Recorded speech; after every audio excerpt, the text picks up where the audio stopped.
My name's Melissa and today I'm going to show you how to make a wooden mallet like this one here. So to make our mallet today we're going to use a bow saw and a bushcraft knife. You're also going to need a nice bit of wood and a cut-proof glove, and it's handy if you've got a Sharpie or a pen.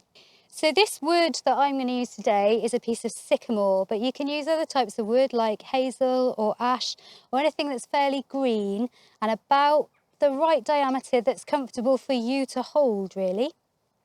So when you're choosing your bit of wood, you just need to make sure that your wood is as straight as possible and it doesn't have too many knots in. You can have knots in the head part, but you don't want to have knots in your handle because it's going to make it difficult to carve. So I'm going to choose this bit of wood here to make my mallet out of. I'm going to have these knots in it, but the knots are going to be in the handle end. So what I'm going to do to make it easier is to mark where I want the top of my mallet to be and mark where I want the middle to be and mark where I want the bottom of the handle to be. So you want to make sure that your handle is going to be long enough so that you can grip it easily and comfortably. So I'm going to put mine about here. I don't want it too long. So now I've made my marks, I'm going to get ready to use my bow saw. So I've got my bit of wood resting on this sawhorse. You don't have to use a sawhorse, but it's useful if you've got something sturdy to have as your base. When we use a bow saw, I've kept the guard on until I'm ready to use it, and I'm going to use a glove on my non-tooled hand. So this is a cut-proof glove, and I'm going to put it on my left hand because I'm going to be sawing with my right hand. So if I'm wearing a glove and the bow saw was to jump up, it won't cut my hand.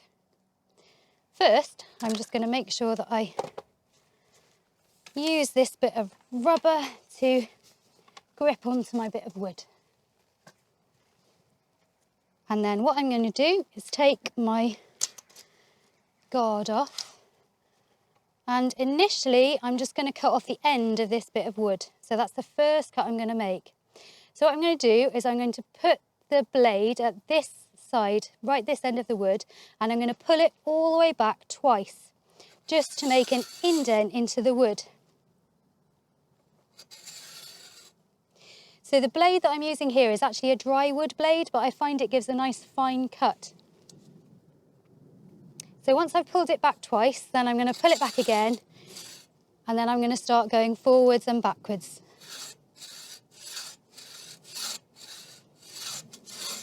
So I'm using the whole of the length of the blade to get the maximum efficiency out of the bow saw.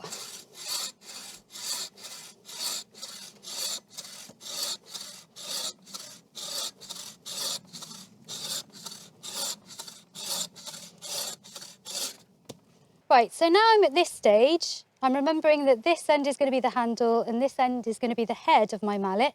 What I'm going to do is to write handle or an H or something on that side of the mallet, just to remind me which side it is.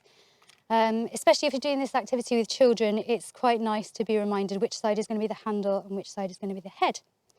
So I'm just going to move my wood across. And the next cut I'm going to make is going to be the one in the middle.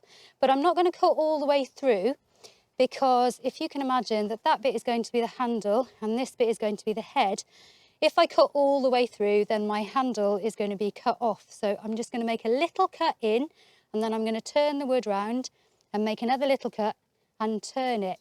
So to work out how far in you want to cut, what I normally do is look at the bow saw and look at the end of the wood and then just kind of mark it up as to how far I want to be going in with my bow saw. So with this, I'm going to go almost all the way until I can't see the bow saw anymore. And then I'm going to turn it.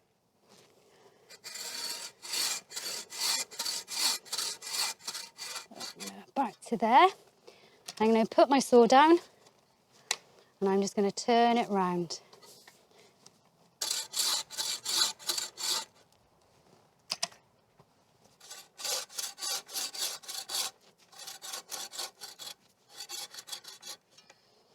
There we go. So I've cut all the way round. I'm going to go back to my original mark, and it's only at that point that we cut this off. So the reason why I didn't do this cut beforehand is that then I'd have only had a really tiny bit of wood to work with. So it's good to leave that cut until last.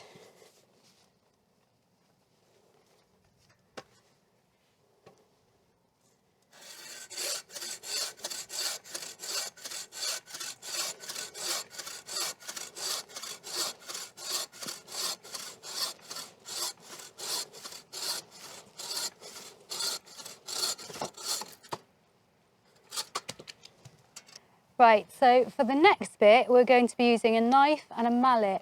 If you're doing this activity with children, you might want to use one of these round-ended knives. And we don't need a glove for this part because we're going to have a tool in both hands. What you want to do is carefully take your knife out of your sheath, making sure that you're holding onto the sheath when you pull it out. And you want to hold the knife kind of parallel to your body. You want it as far across as you can really, so that you've got a bit sticking out at the end. And we're going to be using the mallet to knock down on the top, on the back of the knife, to try and cut through the wood. So to begin with, I'm just going to do a couple of little knocks. Just make sure that you're knocking away from your knuckles. So that's gone in, and then when it's gone all the way in, that if I hit it there it's not going to do anything, then I just start to tap on the end of the knife. Oops. There we go. So we take a big knock to begin with, and then as you get further down, just apply less pressure so you don't start cutting into the head of your mallet. And you just keep shaving off a little bit at a time.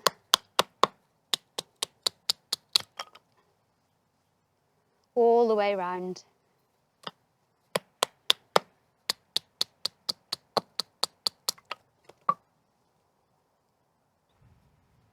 So when you got back to the beginning, you just take off the next bit of edge that's there.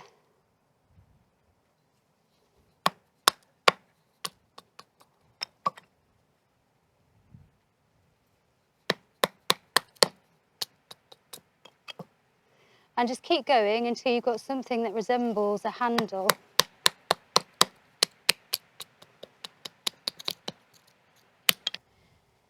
So if you think that you're afraid of getting too close to the middle or taking too much off your handle, you can look where the centre of the branch would be or centre of the tree would be, and you can use your pen to just draw around one of the rings. Oops.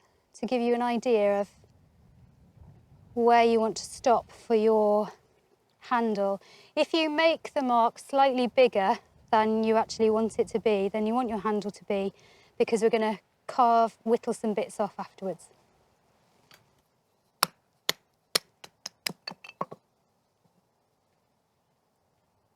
As you get towards the middle, if you notice that it's tapering at the bottom, you can start to angle your knife slightly inwards so that it starts to taper inwards rather than outwards.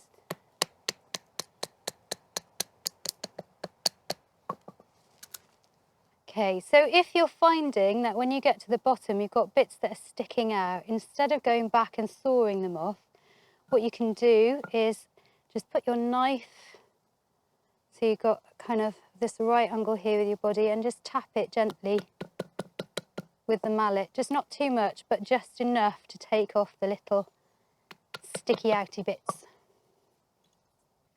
So when you think you're relatively happy with the shape of your handle, it doesn't have to be perfect, just that it's relatively the right size and feels quite comfortable on your hand, then we can put the mallet away.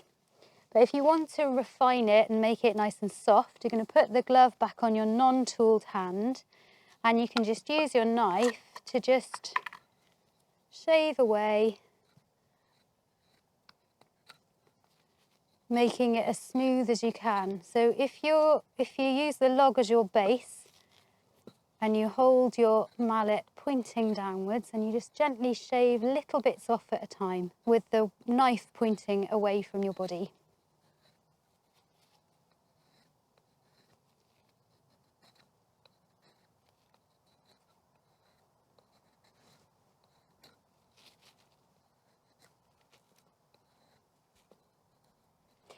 So it doesn't need to be perfect, but once you've got to a stage where your handle feels nice and smooth and comfortable on your hand, you can then work on just getting rid of the rough edges by chamfering them off. So to do this, you can just hold the handle in your non-tooled hand, and then you can use your thumb to apply a little bit of pressure onto the back of the knife to just take off those edges. So that was how to make a basic wooden mallet using simple hand tools. Thanks for watching.